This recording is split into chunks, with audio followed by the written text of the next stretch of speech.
Hey ladies, hello. Okay, 5 big hormonal myths I am going to bust today, especially applies to women over the age of 40, because we're starting to go into some of those hormonal shifts as we become into that perimenopause state and the women post-menopause, and we want to blame everything on hormones. So I have 5 big myths that I'm going to bust and explain why and what you can do about it if you feel like hormones are to blame. Thanks for being here. Who the hell am I to even talk about this? My name is Cynthia Williams. I am 46 years old. I am in these depths with you. I'm in the trenches of perimenopause. And I can say actually at the age of 46, I am in the best shape that I've ever been in. I feel great. I do my own lab work twice a year to make sure all my markers are on point. Everything is looking good. So I know that it can be done. Is it work? Sure. I mean, yeah, we're not 20 and 30 anymore. But if you start to work on developing these foundational pieces, these new habits, it becomes less and less work. But today we're going to talk about 5 big myths that I hear, especially when new women clients on board with me and I'm doing their initial check-in. I will hear these things on repeat over and over in that first check-in. And then it is my job to help them truly understand what is going on with their body, break those myths down and show them how they can change, how they feel, how they look, their energy levels, digestion, sleep, all of those kind of things through lifestyle factors of nutrition, exercise, sleep, hydration, stress management, all that good stuff. So without further ado, let's get into these big myths. Myth number 1 is our metabolism slows as we age. There's actually research out there that shows metabolism does not slow or it does not decline between the ages of 20 and 70 years old. Your metabolism actually grows as you hit those 20s. Then you get around in your 20s, early 20s, mid 20s, and it kind of plateaus. And it plateaus all the way till about age 70. The thing that changes as we typically hit 40, 35, 40, 45 into our 50s is we slow down. We stop being as active. Our overall step count drops. We're not as intense in the gym because we think we're getting older. We shouldn't work hard. We're more behind the desk for our jobs. We're more sedentary throughout the day due to responsibilities we have throughout the day. That in and of itself lowers our total calorie burn for the day. You have 4 factors that affect your calorie burn. You have your BMR, your basal metabolic rate, your TDEE, your total daily energy expenditure. You have TEF, which is the thermic effect of food, and then you have exercise activity, EA. So those 4 factors determine how many calories you burn throughout the day. As we get older and we slow down, not our metabolism, we reduce our effect on our total calorie burn for the day. Our BMR, our basal metabolic rate, that's how many calories we burn just keeping the lights on is what I like to say, breathing, digesting, those kinds of things. As we slow down and we tend to have less muscle mass, that slows down because I'm sure you've heard this over and over again. The more muscle you have, the more calories you burn throughout the day. And as we get older, we start to have a decrease in muscle tissue if we are not exercising properly, having proper nutrition. So it's going to lower your basal metabolic rate. The same thing, your total daily energy expenditure. This is how many calories you burn through your activity, through me moving my hands, me walking, unloading the dishwasher, walking the dog, doing laundry around the house, taking care of the kids. All these extra activities that you do throughout the day that are not exercise is what's considered in your TDEE. These slow down. So we have 2 big factors that are reducing our overall calorie burn throughout the day. And as much as we don't want to admit it, it always does come down to calories in versus calories out. But as I'm saying in here, there are factors that start to affect your calories out, which is why we tend to see weight gain as we age. Also, as I said earlier, we're told by many physicians and other people as we age, we should reduce the intensity in which we exercise. This couldn't be further from the truth. Maybe you need to moderate or titrate due to an injury or, your knees aren't as good as they were before, but there's always a modification or an adaptation that you can do to continue to work hard and see progress, build lean tissue, reduce fat tissue, increase cardio and respiratory rate. You can still have major gains as we age. So again, the metabolism doesn't slow down, we do. Number 2 is hormones are uncontrollable. This again couldn't be further from the truth. Hormones can be very easily controlled through diet, lifestyle, nutrition, and exercise. And hormones actually, when you're doing these things consistently, regularly, really thrive. They do really, really well. Now, we do have, as we're entering into perimenopause, those shifts, right? Early perimenopause, we're going to be higher estrogen, lower progesterone, because our ovulation cycles are starting to change. And then as we move further down into perimenopause and we get into later perimenopause, we have decreased estrogen and progesterone, again, decreased ovulation, and estrogen levels are starting to decline at that point. This we cannot control, but what we can control is how frequent, intense, and how long we have the symptoms of these changes as we're moving through perimenopause. And this can be controlled through diet, lifestyle, nutrition, and exercise. These are some of the best things that you can do for yourself. Focusing on getting good sleep, stress reduction, staying hydrated, your overall activity level throughout the day, as I talked about in point 1, being active throughout the day, not so much couch sitting, getting up if you work 8 hours behind a desk every hour on the hour, make a lap around the office, go fill up your water bottle, go to the restroom.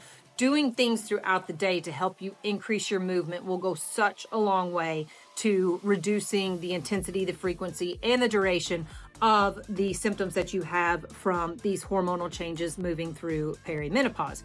But again, this can be controlled through diet, lifestyle, nutrition, and exercise. The less fat, subcutaneous fat, and visceral fat a woman has on her body, the less likely she is going to experience symptoms. The more muscle tissue you have, again, reduces your chances of symptoms. Working on sleep, stress management, staying hydrated, reducing alcohol intake, all of these things that you can do and start to implement into your day-to-day as you're moving through 40, 45, 50 years old will have a huge impact on how these hormone, reductions and titrations will affect you and symptoms.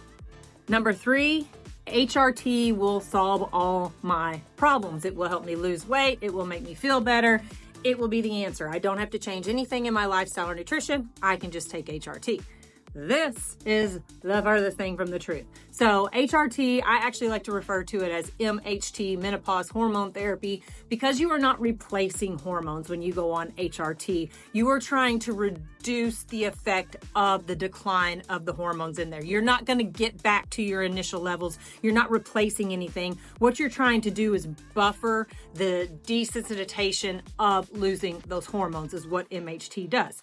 MHT will not contribute to body composition. It will not help you lose weight. What it is really good for is those vasomotor symptoms, your hot flashes, your night sweats, vaginal dryness, urogenitary symptoms, pain in the vaginal region, just not even with sex, but with, riding the bike, exercising, walking, sitting down. Women start to have pain due to the decline of tissue. MHT can help with those things. Strength training, getting daily activity up, hitting that 10,000 steps a day, proper hydration, high protein and high fiber diet. This is huge for reducing composition changes that come with these hormonal fluctuations as you're going through peri and post menopause. So if you're counting on just thinking you're going to take MHT, once you start getting, feeling the symptoms, the weight's going to come off immediately, you're going to feel so much better. That's not the way it works. You still have to make those changes to diet and lifestyle and nutrition and exercise factors in order to either keep from putting on that midlife weight gain or to reduce the midlife weight gain that you are starting to see. Number 4 hormone myth is bioidentical hormones are better than synthetic hormones. This is not true as well. Both your bioidentical and your synthetic hormones raise the same amount of risk for those who are concerned with cancer risk associated with doing MHT. Bioidentical and synthetic, the difference is just where they are sourced. Bioidentical hormones are sourced from wild yams. They are still brought into a lab, manipulated, processed, and they are still a synthetic hormone at the end of the day when it is done. And synthetic hormones, their sources are synthetics, just not comes from a wild source. Neither one has an increased risk of breast cancer. So if you think you're going to do bioidentical and you're lowering your chances of breast cancer versus taking a synthetic, you are not. The issue that comes to at hand with a lot of bioidentical is it comes from compound pharmacies that are not FDA regulated. So your dose and your efficacy of the hormones are not regulated. And this is not good for several reasons, because when you are taking hormones, you want a consistent dose and you want to know the quality of the hormones that you are taking. So you want to make sure that if you are getting either bioidentical or synthetic hormone, menopause hormone therapy, you are getting it from a pharmacy that is FDA regulated, The hormones are FDA regulated. And you are very sure in the dose and the efficacy that you are applying. But again, bioidentical is no less a risk for breast cancer than synthetic hormones, and both are very, very low. You know what actually increases your chances of breast cancer even more than hormones as you're going through peri and postmenopause? Alcohol intake, okay? Alcohol is a class 1 carcinogen. It is in the same class as cigarettes and asbestos. So if you are concerned with breast cancer as you're transitioning through this time, the thing you should focus on is alcohol intake. Number 5 is a blood test is required to diagnose perimenopause or menopause. This is not true as well. You can go to CIMCOR, which is the Center for Menstrual and Ovulation Research. I will link it below. They have a systemic review of 9 symptoms that are associated with perimenopause. And you can go in, and if you show 3 or more of those signs, you are more than likely in perimenopause. You can be in perimenopause and still have a regular cycle, ladies. So you can go there and check that out. If you have 3 or more of those, you know now that you're into the perimenopause phase. Perimenopause can last anywhere from 2 to 10 years. But a general rule of thumb as well is if you have not had a cycle in 6 months, within the next 2 years, you will more than likely be to menopause or in postmenopause. So again, gray areas, but general rule of thumb.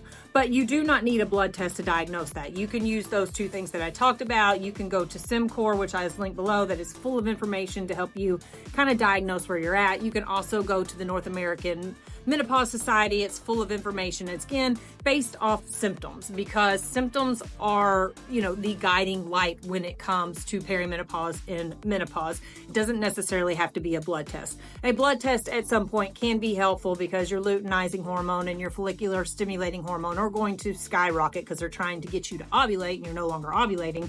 But it's not necessary. It's not needed to diagnose. If you have a practitioner that's in tune with menopause and what's going on and listens to your symptoms and is able to talk to you and you're able to get across the things that you're verbalizing, they're going to be able to tell you, well, it sounds like you're here. We can look at starting MHT, or we need to make these lifestyle changes, etc., to reduce the intensity, frequency, and duration of the symptoms that you're having. So those are the 5 biggest hormone myth busters that I wanted to get out there. These are things that I hear regularly from clients that I have to either point them in directions of resources to help them get educated. I help them get educated, and then I help them by showing how to make lifestyle changes, habit changes, mindset, pattern changes to help them reduce frequency, intensity, and duration of these symptoms. And ladies, I want to tell you, it can happen at any. I have women in their mid-70s that come to me and work and want to feel better, lose weight, are reducing hot flashes, or reducing the symptoms and feeling vibrant and alive in 15, 20 years younger. So